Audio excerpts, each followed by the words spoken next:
স্বাগত ডিবিসি সংবাদে। আপনাদের সাথে আছি ফারহা তাসনিম। এবার জানাবো খবরের বিস্তারিত। ব্যাংকিং খাতে লুটপাটের শঙ্কা এখনো দূর হয়নি। ৮ মাস পেরিয়ে গেলেও বিতর্কিত ব্যাংক কোম্পানি আইন সংস্কারে দৃশ্যমান উদ্যোগ নেয়নি অন্তর্বর্তী সরকার। ব্যাংকাররা বলছেন, আইনে উদ্যোক্তা পরিচালকদের অযাচিত হস্তক্ষেপ রেখে ব্যাংক খাতের সুশাসন নিশ্চিত করা অসম্ভব। তাদের মতে, আইন সংশোধন করে ব্যক্তি বা পরিবারের হাত থেকে ব্যাংক বাঁচানোর স্থায়ী উদ্যোগ না নিলে আবারও জনগণের আমানত লুট হওয়ার শঙ্কা আছে। আওয়ামী লীগের আমলে সবচেয়ে বেশি অনাচারের শিকার ব্যাংক খাত। বেসরকারি কয়েকটি ব্যাংক থেকে বলা যায় রীতিমতো হরিলুট হয়েছে। জনগণের আমানত সহজে লুটে নেয়ার এমন সুযোগ করে দিতেই সংশোধন করা হয় ব্যাংক কোম্পানি আইনও। আগস্টে সরকার পতনের পর প্রত্যাশা ছিল যত দ্রুত সম্ভব শেখ হাসিনার করা বিতর্কিত আইনগুলো সংস্কার করবে অন্তর্বর্তী সরকার, কিন্তু সে আশায় গুড়ে বালি। ব্যাংক রেজলিউশন অ্যাক্ট নিয়ে কাজ করতেছে।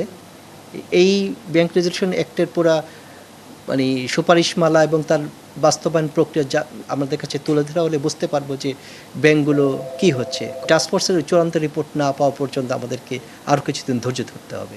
ব্যাংক কোম্পানি আইন ২০২৩ অনুযায়ী এক ব্যক্তি টানা ১২ বছর পর্ষদ চেয়ারম্যান থাকতে পারবেন। একই সঙ্গে এক পরিবারের ৩ জন ব্যক্তি হতে পারবেন পর্ষদ সদস্য। বিশ্লেষকদের মতে, এমন আইনে মূলত ব্যাংককে এক ব্যক্তির প্রতিষ্ঠানে পরিণত করা হয়েছে। একজন ডাইরেক্টর আগে ছিল 9 ইয়ার্স, এখন 12 ইয়ার্স করে দিল। নাম ধরে ধরে বলতে পারবেন অমুক ফ্যামিলির অমুক ব্যাংক, অমুক ফ্যামিলির অমুক ব্যাংক, যার ফলশ্রুতিতে আমরা দেখেছি পুরো ব্যাংকিং সেক্টর লুট হয়েছে। এটা একটা ইকোসিস্টেম তাদেরকে ডেভেলপ করে দিয়ে যেতে হবে, যে ফাইন্যান্সিয়াল ইনস্টিটিউশনে কখনোই স্পন্সর ডাইরেক্টর থেকে 30%-এর উপরে কখনোই হবে না।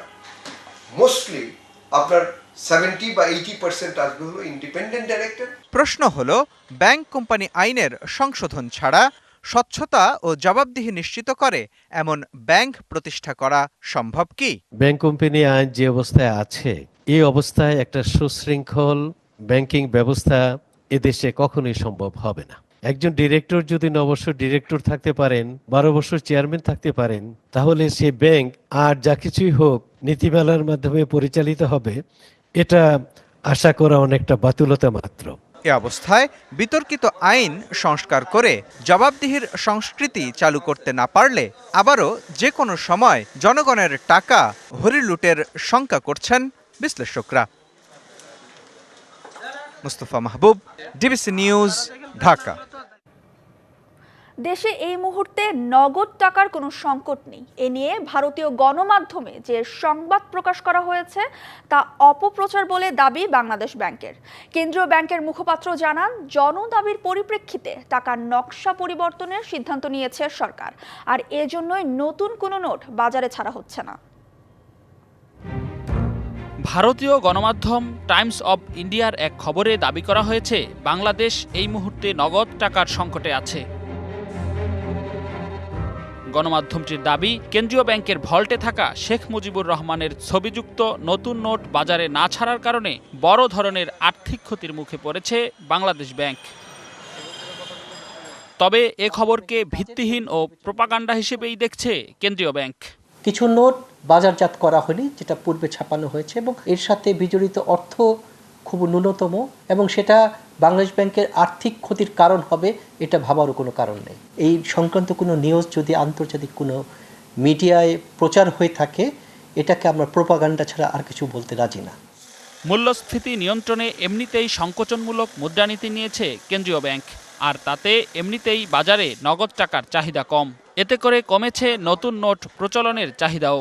মুখপাত্র জানান, বাজারে নগদ টাকার কোনোই সংকট নেই। জনগণের আশাকাঙ্ক্ষার প্রতিফলন ঘটানোর উদ্দেশ্যে দ্রুততম সময়ের মধ্যে নতুন প্রিন্টেড নোট বাজারে ছাড়বে। 9 প্রকারের নোট, এটা অবশ্যই একটা বিশাল কর্মযজ্ঞ। যে নোটগুলো আছে সেগুলোতে কিছুটা মলিন মনে হতে পারে, কিন্তু ক্যাশ টাকার কোনো ঘাটতি এই মুহূর্তে বাজারে নেই। ভল্টে থাকা নতুন নোট না ছাড়ার কারণে ছেঁড়া ও মলিন নোট নিয়ে গ্রাহকের কিছুটা ভোগান্তি হচ্ছে বলে স্বীকার করেন মুখপাত্র। তবে আগামী মাসে নতুন নকশার নোট বাজারে এলে সে ভোগান্তিও থাকবে না বলেও জানায় বাংলাদেশ ব্যাংক। নোট ছাপানো এটি একটি বাংলাদেশ ব্যাংকের সাবসিডারি প্রতিষ্ঠান, সেটার বাংলাদেশ ব্যাংকের কাজের পরিধি বিবেচনা করলে এটি ক্ষুদ্রাতি ক্ষুদ্র একটি অংশ। রেদওয়ানুল হক, ডিবিসি নিউজ, ঢাকা। রাজনৈতিক দল গঠনের হিড়িক পড়েছে, বিশেষত 5ই আগস্টের পট পরিবর্তনের পর এ ধারায় রকেট গতি পেয়েছে। অথচ যারা এসব দল করেছেন তারা কখনো কোনো পর্যায়ের নির্বাচনে অংশ নেননি, জেতা তো দূরের কথা। এসব দলের বেশিরভাগ কেন্দ্রীয় কার্যালয় ঝোলে তালা, সাংগঠনিক কার্যক্রম সাইনবোর্ডেই সীমাবদ্ধ। কেউ কেউ আবার বড় দলের সঙ্গে জোট করার স্বপ্নেও মশগুল। সেই সব কিছু দলের খোঁজ নিয়েছেন নূপুর মাহমুদ। 37/2 বিজয়নগর, প্রীতম জামান টাওয়ার, এই ঠিকানা ব্যবহার করে বেশ কয়েকটি দল নিবন্ধনের জন্য নির্বাচন কমিশনে আবেদন করেছে।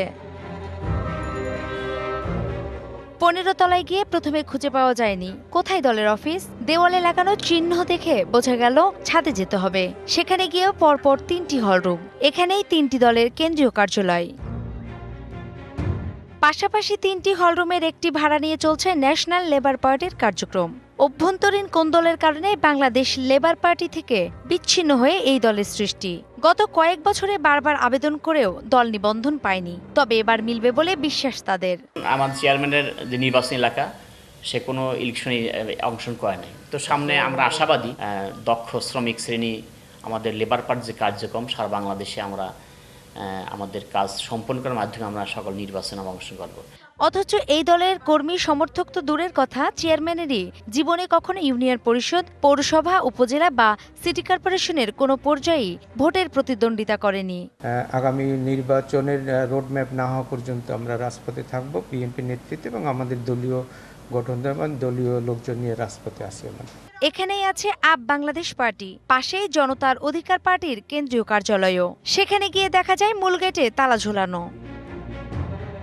এবার যাওয়া যাক 6ষ্ঠ তলায়, এই ভবনের মালিকের নিজের গঠন করা আম জনতার দলের কেন্দ্রীয় অফিসে।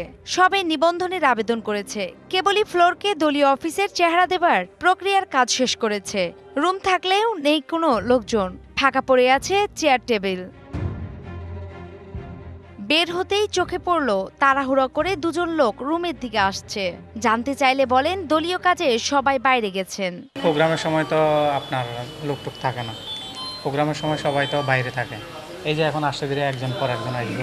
এখানে কেউ যেন অফিসে কোনো লোক যেন থেকে যেন সময় নষ্ট না করে, কোনো দলের লোকজন এখানে রেস্ট করতে না পারে। 2006 সালে রাজনৈতিক দল নিবন্ধন আইন তৈরির পর এখন পর্যন্ত নিবন্ধিত কার্যকর দলের সংখ্যা 45টি। 2008, 14, 18 এবং 2024-এর প্রতিটি জাতীয় নির্বাচনের আগে দল নিবন্ধনের সুযোগ দেয় নির্বাচন কমিশন। এবারও গণবিজ্ঞপ্তি দিয়েছে দল নিবন্ধনের আবেদন চেয়ে। এখন পর্যন্ত 65টি দল আবেদন করেছে, আর সময় বাড়ানোর আবেদন করেছে 45টি দল। নির্বাচন কমিশনের সিনিয়র সচিব আখতার আহমেদ জানিয়েছেন, শর্ত পূরণ হলেই পাওয়া যাবে নিবন্ধন। এটা নিয়ে এখনো কোনো কাজ করা শুরু করিনি, এটা করব আগামী সপ্তাহে করব। আমরা আজকে এই মিটিংটা নিয়ে ব্যস্ত, আগামীকালকে ওয়ার্কশপ নিয়ে ব্যস্ত। নিবন্ধন শর্ত পূরণ যারা করবে তারা নিবন্ধন পাবে। আগামী 22শে জুনের পর জানা যাবে এবার মোট কতগুলো দল নিবন্ধনের জন্য আবেদন করেছে। নূপুর মাহমুদ, ডিবিসি নিউজ, ঢাকা। বাংলাদেশ থেকে শুরু হয়েছে হজ ফ্লাইট। সৌদি আরবে মঙ্গলবার থেকেই পৌঁছাতে শুরু করেছেন হজ যাত্রীরা। এরই মধ্যে ভিসা জটিলতায় 18 জন হজ যাত্রীর যাত্রা আটকে গেছে। হজ যাত্রার আরও খবর জানাতে আশকোনা হজ ক্যাম্প থেকে যুক্ত হচ্ছেন সহকর্মী মাহমুদুল হাসান নাজিম। নাজিম, আজ হজ যাত্রীদের কোনো ভোগান্তিতে পড়তে হয়েছে কিনা বিস্তারিত আমাদের জানাবেন। আপনাকে ধন্যবাদ। আসলে আজকেও কিন্তু 10টি ফ্লাইট রয়েছে, এর মধ্যে কিন্তু 4টি ফ্লাইট ঢাকা ছেড়ে সৌদির উদ্দেশ্যে ছেড়েছে। এখনো পর্যন্ত প্রায় 4000-এর বেশি হজযাত্রী সৌদি আরবে পৌঁছেছেন। আর যদি একটি কথা বলে রাখতে চাচ্ছি, সেটা হচ্ছে আসলে ভিসাগত যে জটিলতাটি ছিল এটি গতকাল রাত 1টার দিকে, যেটি আসলে অনলাইন যেটি নুসুক প্ল্যাটফর্মের মাধ্যমে সৌদি আরবে হজযাত্রীরা সেখানে যাওয়ার ভিসার প্রক্রিয়াটি করেন, সেই মাধ্যমটি গতকাল রাতে খোলার কারণে কিন্তু যে একটা ভোগান্তি, একটা অনিশ্চয়তা ছিল, সেটি কিন্তু অনেকাংশে কেটে গেছে। আসলে এখন কিছুটা ধীর প্রকৃতিতে, যেহেতু আসলে এখন একটি হজের মৌসুম, সেই মৌসুমে বিশ্বের বিভিন্ন মুসলমানরা কিন্তু সেখানে তারা আবেদনটি করে থাকে। থাকে সেই আবেদনটি করার কারণে কিন্তু আসলে নুসুক যে প্ল্যাটফর্মটি রয়েছে সেই প্ল্যাটফর্মটির কারণে কিন্তু একটু কিছুটা বাড়তি চাপ তাদের উপর পড়ছে, যার কারণে কিন্তু আসলে ভিসার জটিলতাটা রয়ে গেছে। তো আমি যদি আজকে কিন্তু 10টি ফ্লাইট রয়েছে, 10টি ফ্লাইটের মধ্যে কিন্তু 4টি ফ্লাইট চলে গেছে। সব মিলিয়ে এখনো পর্যন্ত 4000-এর বেশি হজযাত্রী সৌদি আরবে পৌঁছেছে। আর আরেকটি বিষয় আপনাকে জানিয়ে রাখতে চাচ্ছি, ভিসাগত জটিলতা আর না যাওয়ার কারণে কিন্তু এখনো পর্যন্ত 18 জনের ভিসা এখন না হওয়ার কারণে তারা যেতে পারেনি। তো ঢাকার হজ অফিস পাশাপাশি হজ এজেন্সিগুলো সংগঠন হাবরাব নেতারা বলছেন তারা হয়তো নির্ধারিত সময় যে ফ্লাইটে যেতে পারেনি তাদের পরবর্তীতে তাদের সময় সুযোগ করে কিন্তু নেওয়া হবে। তো আমি যদি এই মুহূর্তে একজন হাজির সঙ্গে কথা বলার চেষ্টা করব, জানার চেষ্টা করব আসলে আপনি কোনো ধরনের জটিলতায় পড়েছেন কিনা আর এইখানকার অবস্থা কেমন দেখছেন? না, কোনো জটিলতায় পড়ি নাই, আলহামদুলিল্লাহ খুব ভালো। আপনার কি ভিসা হয়েছে? জি হয়েছে। আপনার ফ্লাইট কয়টা? 4:45-এ। সব কিছু পেয়েছেন? যেমনটি শুনছিলেন আসলে তিনি যেটি জানাচ্ছিলেন যে তার কিন্তু কোনো ধরনের জটিলতা হয়নি এবং নির্বিঘ্নে কিন্তু তিনি তার কাজটি স্বাচ্ছন্দ্যে করতে পেরেছেন। অতএব বলা যাচ্ছে পরবর্তী সময় হয়তো আরও কিছুটা সময় গেলে হয়তো বলা যেতে পারে যে আসলে হজযাত্রাটা আরও কতটা সাবলীলভাবে হজযাত্রীরা এবার যেতে পারবে। তো এই ছিল আমার কাছে হজ ক্যাম্প থেকে। ধন্যবাদ নাজিম আমাদের সাথে যুক্ত হওয়ার জন্য। ডিবিসি সংবাদে এই ছিল এখনকার মতো। ডিবিসি নিউজের সংবাদগুলো পড়তে ভিজিট করুন dbcnews.tv আর ভিজিট করুন ডিবিসির ফেসবুক পেজ এবং ইউটিউব চ্যানেল। সঙ্গেই থাকুন।